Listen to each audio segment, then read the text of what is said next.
On October 1st, China's National Day, a user shared online that in Minhang District, Shanghai, a highly educated person left a patriotic gift at Costco. The post said, "At the Costco Minhang store today around noon, someone quickly took a dump right at the entrance of the Apple computer section and left, celebrating National Day."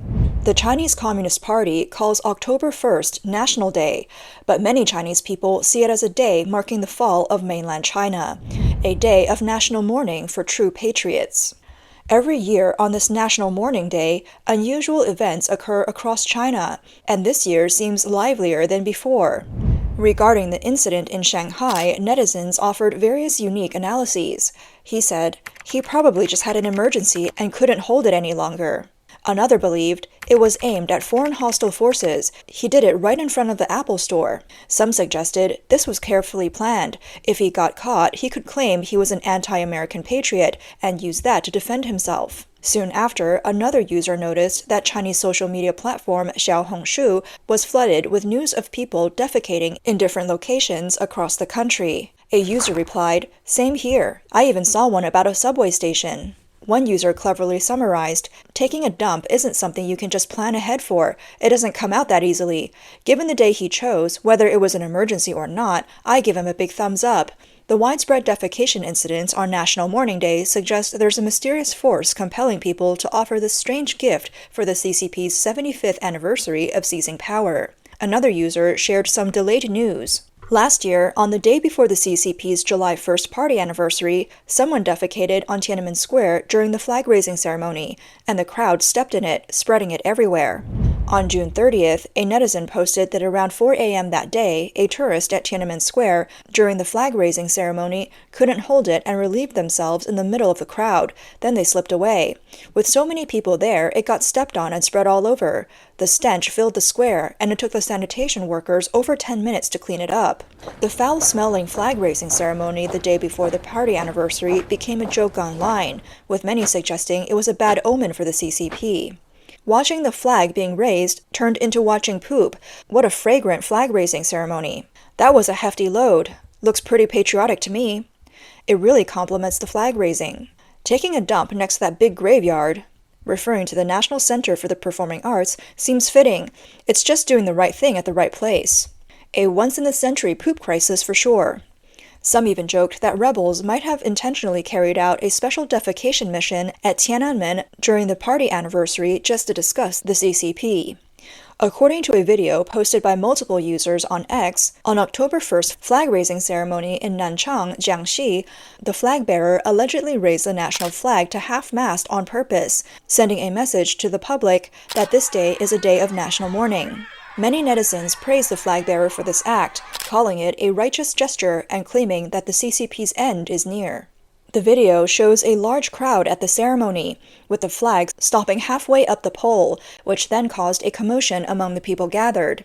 Netizens were quick to discuss this online. Some said, "On National Mourning Day, Nanchang raises the flag to half-mast in tribute. This is a divine sign. First, it's a reminder to the people that today is a day of national mourning. And second, it's a call for a second Nanchang uprising. Nanchang will rise again." Others saw it as a bad omen, commenting, "It's fate, truly fate. Maybe there won't be a National Day next year." They tried to be clever and ended up making a fool of themselves. This is a sign from the heavens, and it's not a good one. Another video from April 27th this year shocked many. It showed a lightning strike hitting the flagpole on the sports field of Huizhou Technician College in Guangdong, setting the CCP's 5-star flag on fire instantly. Huizhou Technician College, established by the Huizhou government, is a key national vocational school with 10,000 students and strict management. Like many schools, it holds a flag-raising ceremony every Monday. On October 1st, a large crowd also gathered at Tiananmen Square in Beijing for the flag-raising ceremony. After the event, the square was left littered with garbage. A viral video shows the ground covered in trash as sanitation workers continuously swept the area. A netizen posted a video showing Tiananmen Square after the flag raising, sparking widespread discussion. Many joked, "If you love the party, leave the trash for the party." A trashy place full of trash? Not surprising at all. Isn't Tiananmen a trash square anyway? Some sarcastically remarked, "It's the same every year." But is this year breaking records? Could it be that they did this on purpose to cause trouble? Schools make students write reflections on the flag-raising ceremony. That's why so many people come to watch. Then they claim that there are patriotic crowds every day watching the flag-raising at Tiananmen. If everyone were more educated and demanded a multi-party system or separation of powers, could the Communist Party still rule China? Aside from Beijing, many other places in China also held flag-raising ceremonies on October 1st. A netizen from Sichuan posted a video showing garbage scattered everywhere after the ceremony. Every year on the National Mourning Day, the CCP tries to create an image of a prosperous era, adorning major streets with red flags. However, many people despise the national flag. A recent video circulating online shows a tall young man walking along a bridge, pulling down the red flags from the railing one by one and tossing them to the ground. In response, one user commented, "On this day of occupation, the flag removal technique seems a bit off. Shouldn't they form a team and remove them in order? Carelessly tossing these rags could provoke the Little Pinks and 50-Cent Army, who might accuse you of insulting China." Former Chinese media professional Zhao Lanjian tweeted, "October 1st marks the day of national collapse and 75 years of national shame. Resisting this day is about resisting the Soviet communist invasion. Awakened citizens chose this day for the protests. Removing these blood-soaked flags is a real action to express resistance." Another user mentioned how the 5-star red flag is considered by many netizens as an ominous symbol. On September 29th, just before the so-called National Mourning Day, a streetlight in Chengdu adorned with 2 red flags suddenly collapsed, hitting an electric scooter. The official report claimed that one person was injured, but witnesses at the scene said someone died on the spot. Another commenter added, "The bright red CCP flag on the pole symbolizes bloodshed." In recent years, more and more people in China have noticed an eerie and unsettling atmosphere around October 1st. Describing it as a dangerous and strange day. On the night of October 1st into the early morning of October 2nd, a comet that appears once every 60,000 years was spotted sweeping across Beijing's sky. Known as a broom star in folklore, some people said the appearance of a broom star is never a good sign. Before October 1st, sightings of this comet were reported in Shenzhen, Tibet, and other parts of China. The comet is expected to pass over Beijing again shortly after sunset between October 10th and 12th. Comets are often referred to as broom stars because their tails resemble brooms.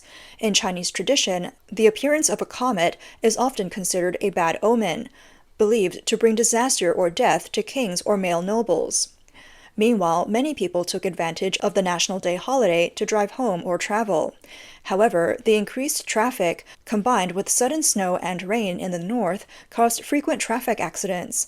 Several cars were reported to have collided, caught fire, or released black smoke. On the evening of October 1st, a semi-truck lost control and blocked the road on the Jingzhang Expressway, leading to a chain reaction where 12 cars crashed, exploded, or caught fire. 11 of them were destroyed. Another video showed a major accident involving dozens of vehicles in the Bailu Yuan Tunnel in Xi'an. On the morning of October 3rd, a woman from Jiangxi reported that although it was a sunny day, another collision had blocked traffic on the Hangrui Expressway. She said, "On the way to Jingdezhen, 2 accidents happened within 3.8 kilometers, and the traffic is completely jammed. People in the group chat mentioned 6 or 7 cars were involved. No wonder the traffic is at a standstill." Another person was driving home to Liaoning. After experiencing long traffic delays and accidents, he sarcastically remarked about the G1 Jinghai Expressway, calling its reputation overrated. He described his experience on the highways. China's #1 highway, the Jinghai Expressway, is ranked #1 for traffic jams. The road isn't wide enough. When the signs say there's a 25-kilometer traffic jam, you should double or triple that estimate. I'm not exaggerating at all. All the service areas were inaccessible. It took me over 20 hours to drive from Dalian to Huludao, and I even got rear-ended. There was an accident every 10 minutes. The other day, they said there was a 40-car pileup in Huludao. Amid the strange and somber news of National Mourning Day, there have also been some uplifting reports. On October 3rd, former Chinese media professional Zhao Lanjian shared a video and post about a fierce confrontation that took place in Shanghai's Fuxing Park on September 28th. As the main speaker at the event finished his talk and was about to leave, several police officers attempted to arrest him and take him to the police car. However, the crowd of over 100 people surrounded the vehicle, refusing to let it drive away. More people gathered, and they pulled the speaker out of the police car. The police arrested him again, but after several rounds of struggle, where the speaker was tugged back and forth, he ended up back in the police car. Despite this, the emotional Shanghai crowd did not give up. Dozens of people stood in front of the vehicle, blocking it with their bodies. The police, unable to move forward, were at a standstill. Eventually, security personnel were called in to form a human wall on both sides, allowing the police car to slowly drive away. However, the officers who didn't get into the car became the target of the crowd's anger. Two elderly men, both over 80 years old, chased after the police, shouting and waving their beverage bottles, yelling, "Down with the Communist Party!" Their loud slogans echoed, and the police ran to hide. The elderly men pursued them relentlessly. This scene went on for more than half an hour. Zhao Lanjian concluded by saying, "In a time when most people in China are numb, the people and elderly of Shanghai once again led the nation. They stood up courageously, facing off against oppressive police forces to fight for their basic rights. Shanghai has once again set an example for the entire country, pushing for social reform." Due to the CCP's strict control over sensitive information, some details of these events remain unverified at this time. Within mainland China, the CCP's control over public opinion has become increasingly harsh, and they have been tirelessly suppressing and blocking the spread of the truth. Meanwhile, tensions in the Middle East continue to rise. The Chinese representative to the United Nations recently claimed that a full-scale war is imminent, and specifically called on Israel to show restraint. So far, the CCP has taken the side of its allies, Lebanon and Iran, while strongly condemning Israel. Analysts believe that behind the condemnation lies the CCP's fear of the West's precise strike capabilities. In the event of war with the West, the CCP's top leaders are most concerned about being targeted for decapitation strikes. On Chinese online platforms, a flood of fake news about the Middle East conflict has appeared.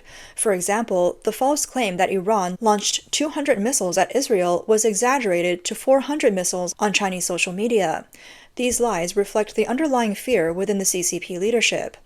Despite the unrelenting propaganda and brainwashing by the CCP, many Chinese netizens remain unaware of the truth, although there are still some who are clear-headed.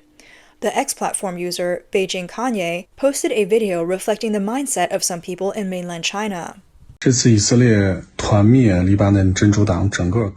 time, Israel completely wiped out the entire leadership of Hezbollah in Lebanon, which reveals a few things. First, a half-generation gap in technology means total annihilation. It's not that they can't attack you, it's that they choose not to. When the situation forces their hand, no amount of spiritual victories or grueling training matters. It's all nonsense. Technology is everything. That half-generation gap in technology leads to total destruction. What Israel did to Hezbollah and Hamas is a clear result of that gap. The second point is the alarming crisis in how out of touch the Chinese public is with the world. Over the years, experts like Yin Chu Kan and our mainstream media have elevated people like him to a godlike status, and that's the problem. Look at Professor Yin Chu Kan.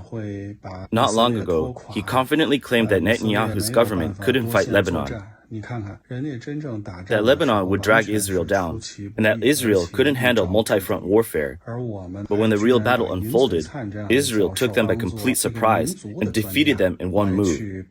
Yet we still treat professors like Yin Chu Kan as national experts, elevating them to lead public opinion. What's even more concerning is that they have a mass following, millions of believers who take their words as gospel. This shows how far off our understanding of the world has strayed. And that is deeply troubling. It's something we must reflect on. With all the mindless propaganda and brainwashing, we may now be more than half a generation behind the rest of the world. What the speaker said might indeed be true. He has recognized the disastrous consequences of the CCP's years of lies and brainwashing on the Chinese people. However, his concern is unnecessary. Whether the CCP's technological level is half a generation behind, or even more, is actually the best thing for the Chinese people and for humanity as a whole. Israel's strikes on Hezbollah were efficient and precise, and this comprehensive capability and strength are likely shared by the US and NATO. Once again, people are amazed by the West's advanced intelligence, technology, and military power, which undoubtedly sends chills through regimes like the CCP, North Korea, and Iran. In recent years, more signs have shown that the CCP is actively preparing for war. If the regime faces an unresolvable domestic economic crisis or a collapse due to internal strife, it may resort to launching a war against Taiwan to divert attention and shift the crisis. Should the CCP launch a war in the Taiwan Strait, U.S. Special Forces are likely to have plans for a decapitation strike against the CCP leadership. The top leaders in Beijing, senior officials in coastal provinces, and high-ranking military officers would likely be the primary targets of U.S. Special Forces. These preemptive decapitation actions would not be made public, but could quickly stop the war from happening. The U.S. military decapitation targets within the CCP would likely include the chairman and vice chairman of the Central Military Commission, the chief of staff, commanders and deputy commanders of various military branches, and those of theater commands. It might also include brigade commanders of the rocket force or army group commanders. If these individuals are killed in whole or in part, the command chain would break, making it difficult for the CCP to execute its plan to invade Taiwan, and the nuclear weapon system would also be difficult to activate. This is why, in the ongoing Middle East conflict, the CCP has fully supported Hamas, Hezbollah, and Iran, even going so far as to openly condemn Israel, which once heavily supported the CCP's military development. This is because Israel strives to minimize harm to civilians in war, focusing on strikes on the top leaders of these evil regimes. In contrast, evil regimes always use their own people as human shields, and their targets are always civilians. This is the reason the CCP, as a tyrannical regime, both hates and fears Israel. The dictators and high-ranking officials of these regimes view innocent civilians as their enemies, and in turn, they become Israel's enemies. The news coming out of China during the CCP's National Mourning Day includes some sorrowful and some inspiring messages. However, all these signs point to one clear fact: the CCP's days are truly numbered.